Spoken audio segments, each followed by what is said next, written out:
Hello, Upper Cervical Doctors, and welcome back to the UCM podcast.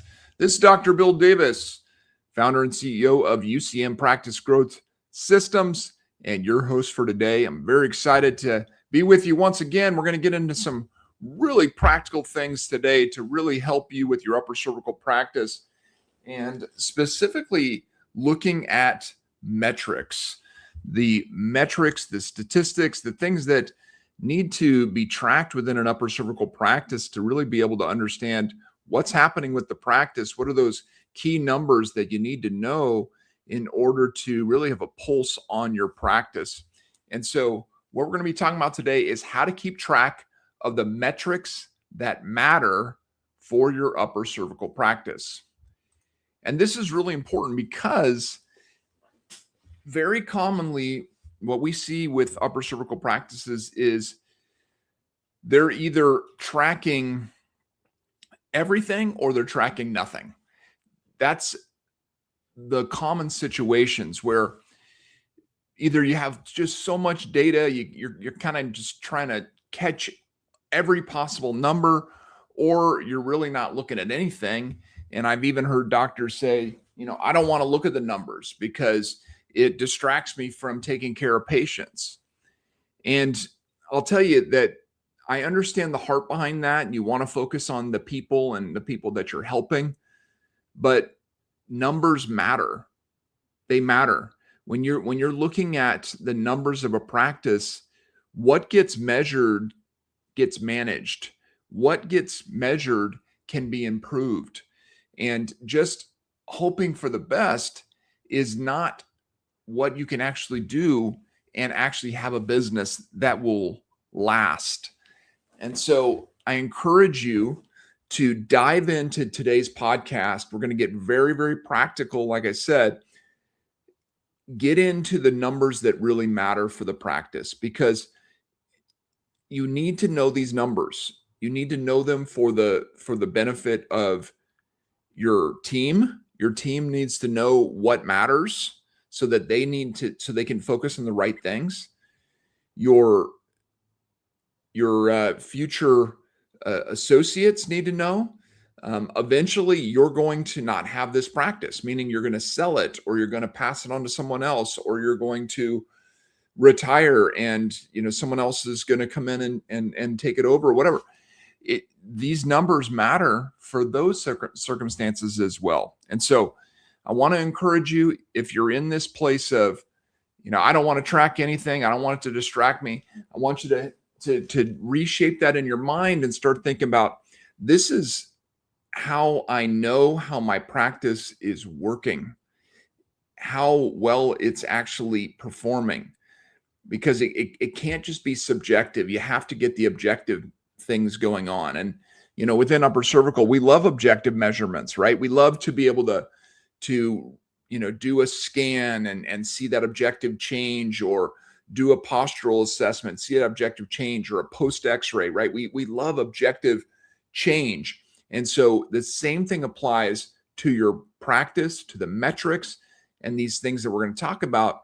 You need to have these objective measurements so that you can see how things are improving, or what opportunities you have to get those things to improve. And so what I want to encourage you to do is to develop a practice growth scorecard. This is in a future podcast where we look at weekly team meetings. But as part of the weekly team meeting, we encourage you to have a scorecard. This isn't going to be a 30-tab spreadsheet. This doesn't need to be a complex software dashboard. It needs to be a single focused view of the numbers that are most important to see how your practice is performing, so you know what to do next. And as much as you possibly can within a practice growth scorecard, you want to focus on leading indicators. And just if you're not aware of the difference between leading indicators and lagging indicators, here's the basics of it. A leading indicator is an input that can help predict future results. versus a lagging indicator, which is really an outcome of something that has already happened, right? So a very common lagging indicator that we definitely need to track within a practice is collections, right? How much did we collect this month? But there are many leading indicators that will lead to what that number is, right? And so that's what we want to identify is we want to identify as many leading indicators as we can so we can focus on those things that will move the needle, that will move us in the right direction to increase our collections or increase our patient visits or increase our new patients or whatever that lagging indicator is. And so those are going to be some of the things we're going to talk about today. But also this takes some digging into, and I'll give you some ways you can dig into this more at the end of the podcast. And what a growth scorecard really helps you to do is to spot problems early, right? You want to catch a declining trend early rather than realizing, that, wow, our practice has dropped by 50%, right? That's not what you want to suddenly wake up to. And you want to also use a growth scorecard to make better decisions, right? You want to replace just, gut feelings and it feels like the practice is growing or feels like we're doing better with this or that with consistent data that can guide you to make good decisions. A well-designed scorecard is going to take like less than 10 minutes to review each week with your team, and simplicity is the point. So let's look at some of the key metrics that you want to have on a scorecard. And I'm going to talk about these things. We'll have a variety of different KPIs, we could say, within the main metric that you can evaluate and think through and think if these are important to put on your scorecard. You may not want to put everything we talk about here, but I want to give you some possibilities for you to think through. All right. So metric number one is new patients. New patients are the lifeblood of a practice, right? Without a steady, predictable flow of new faces, every other metric becomes difficult to improve, right? We want to make sure we're getting steady flow of new patients coming into the practice. You want to track this number at every stage of the pipeline. These are the leading indicators, right? New patients in and of itself is a lagging indicator. Either you had this number of new patients or you didn't. But the leading indicators are all the things that lead to someone being a new patient, right? When we're talking about first contact, right? When we say, all right, we've generated this number of leads, for instance, right? That is a leading indicator that will lead to new patients, right? If you have, let's say, just 10, let's say we have 10 leads, and those 10 leads, we follow up with those leads and we schedule 5 of them. And then those 5, we have 4 of them show up. And then of those 4, we have 2 of them start care, for instance, right? So your leading indicators is the number of leads generated, lead or booked appointments. If you're doing a 2-day sales process, day 1, day 2, how many people have come back for that second day, right? Come back for the report of findings, and then the conversion to actual care plan within the practice, right? Starting care. And so those are all the leading indicators that then you would look at the lagging indicator of new patients. So scheduled, showed up, started care. These are all the things you want to be looking at. And then that new patient conversion, as I mentioned, that day 1 to day 2, are you losing people after day 1? Are they not coming back from that for day 2? And what about your care plan acceptance? When you present a care plan, what's your conversion rate? Are you converting at 30%, 50%, 80%, right? That matters significantly. A 10% improvement in care plan acceptance can greatly improve your practice.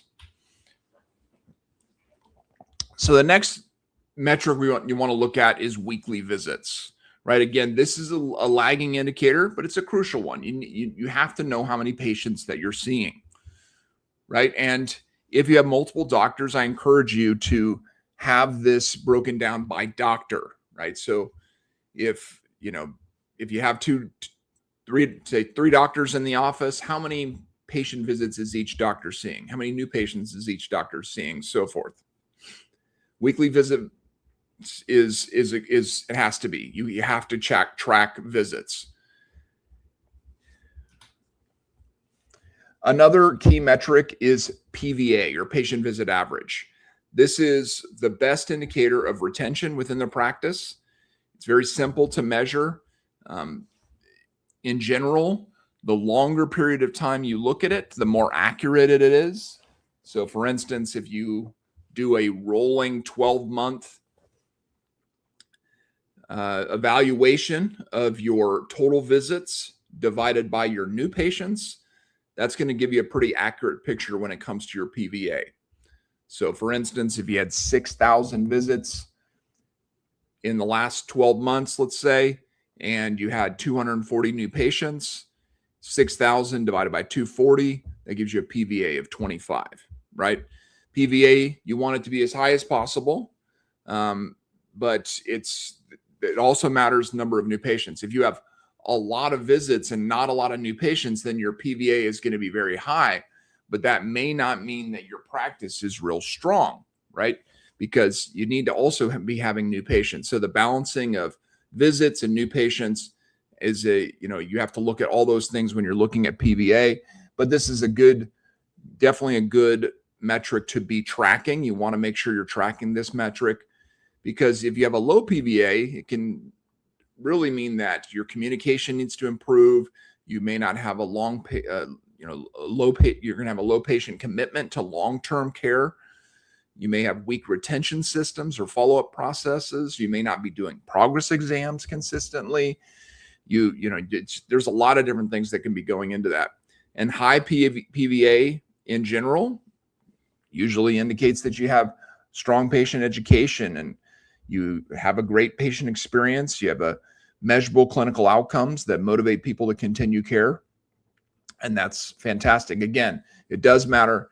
You also want to have healthy new patients. If you have a healthy number of new patients and a good high PVA, that's usually good indicators of a strong practice. All right, the next metric is monthly collections. Monthly collections is again, that lagging indicator is a must. You need to know what your collections are. You can look at them in different ways, like rolling 3-month average, year-over-year comparison, to be able to see where, if you're growing from one year to the next. Those are some good things to be looking at when it comes to collections. The next metric is the average office visit revenue, right? Or this, you could also think of this office visit average, or there's different ways to think about it. The formula for this is really just monthly collections divided by total monthly visits, right? Gives you an average dollar value of every patient visit. It's a critical lens on your financial structure, right? Your average office visit revenue exposes problems that monthly collections often hide. A practice can collect more total revenue while its per visit value quietly declines, signaling structural issues that will compound over time. So your average office visit revenue will help you to see, if you're underpriced, meaning your fees are too low, or if you're discounting too much, or if your care plan structure is proper for your care and the value you're providing. And so this is another one that's really, really important to make sure that you are getting, that number for your average office visit revenue. Another metric here is care plan value. You want to make sure that your care plan, again, is consistent with what the type of care you're providing. Your average care plan value, that should be something that you're tracking. There's some other things you can track as it relates to care plan. For instance, option selection rate. What percentage of patients choose each care plan option, right? If you offer different options, if you have people that pay, on a payment plan, a monthly payment plan versus a prepay, that type of thing. Tracking that can be helpful, especially for prepay percentage. You want, if you want to see, let's say we signed 12 care plans this month and we had 8 prepays and the other 4 are on a payment plan, right? That would be helpful to know. Having that percentage is a beneficial statistic to know as it relates to your care plans. And then marketing performance. I mentioned this a bit earlier. These are all leading indicators, really important. How many leads are being generated, how many consultations are being booked, and then, of course, how many new patients are starting. Another metric that is real important is your referrals. You want to make sure that you are having a good understanding of your referral generation.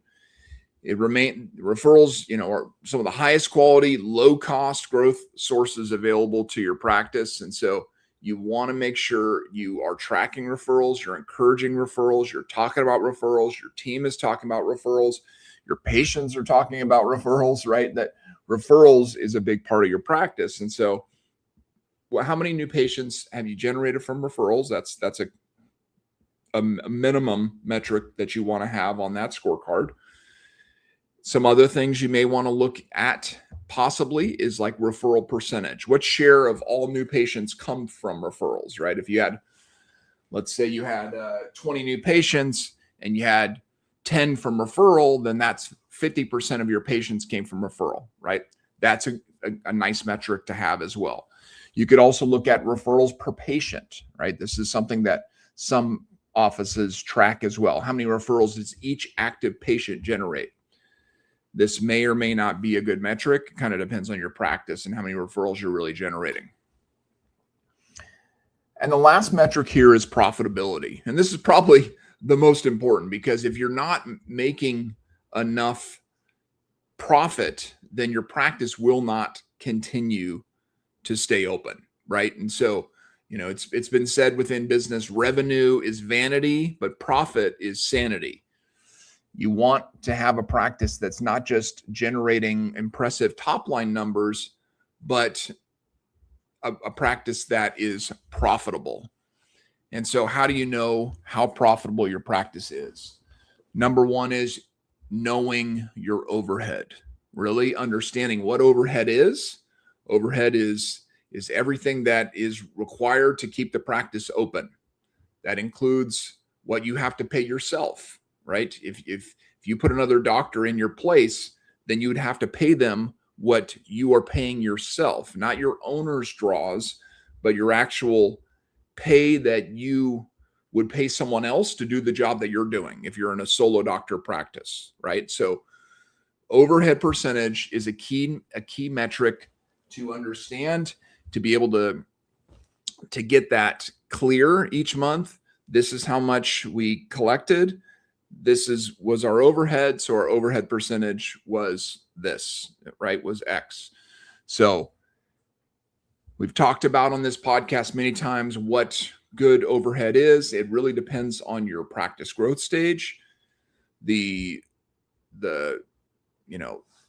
you're in a solo doctor practice, especially if you're in practice growth stage 2, we recommend your overhead percentage be less than 50% or less, especially if you're getting ready to hire your first associate, right? But there's at every level, your overhead can start shifting up a bit, right? From practice growth stage 2 to 3, for instance. 3, it might be around, say, 50 to 55%. And then if you move into practice growth stage 4, where you have multiple associates, then your overhead can be in that 60 to 65%, depending on the practice. But again, you're making a lot more top line revenue, so your overhead can be a little higher in those circumstances. And it needs to be higher because you're going to have more expenses as your team grows. And so the key, though, is to understand what your net profit is, right? If you understand your overhead percentage, then you can understand your net profit. And then another thing to be looking at is, and this may or may not be on your scorecard, but it's something that you want to be keeping in mind, is to consistently build retained earnings, right? What are you putting away in a higher interest savings account or something where you're keeping some money in the practice that can be used to for equipment purchases, or for any kind of shifts in cash flow, or for any opportunities that may come up. Maybe you have an opportunity to move into a bigger space and you already have money set aside for that because you are consistently putting money away each month into a retained earnings account. And so these are those metrics that I think that are crucial for a practice to be tracking.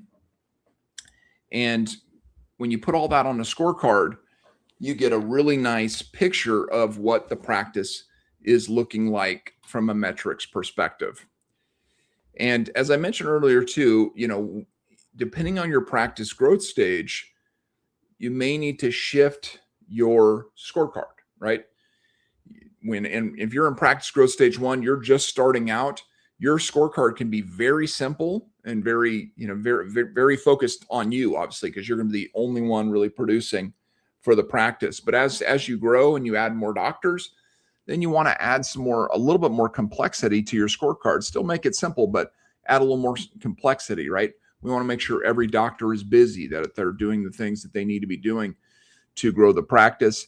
And then as you get into those higher levels of practice growth stage, you're in 4, 5, 6, then your scorecard needs to become even more sophisticated and more focused on some higher level metrics as well. And so,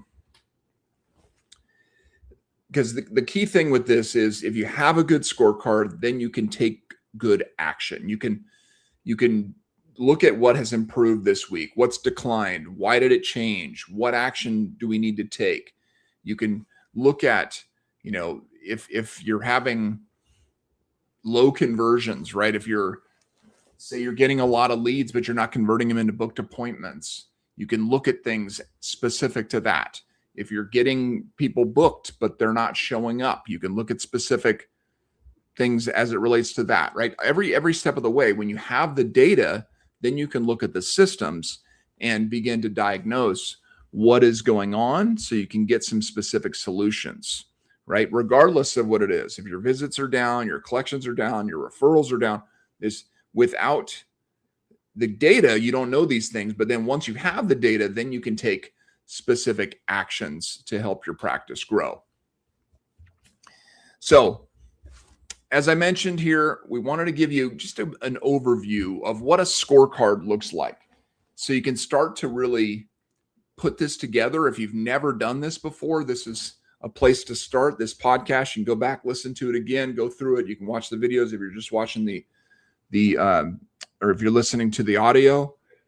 But the key piece of this is collecting the metrics consistently and then reviewing them weekly, right? And so the next podcast we're going to do, we'll be doing one on the weekly meeting, the weekly team meeting that we recommend, which includes the review of the scorecard so you can make good decisions. And so, but if you want some help with this, you want some help putting together a great scorecard, putting together great meetings, or just making better decisions based on the data you already have, we'd love to be able to help you. We love helping practices grow. That's what we do all day long.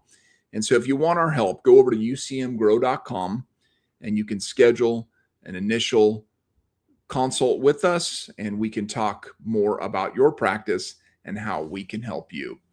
Thank you so much for being part of the UCM podcast today. We appreciate you. And as we always say, go team Upper Cervical.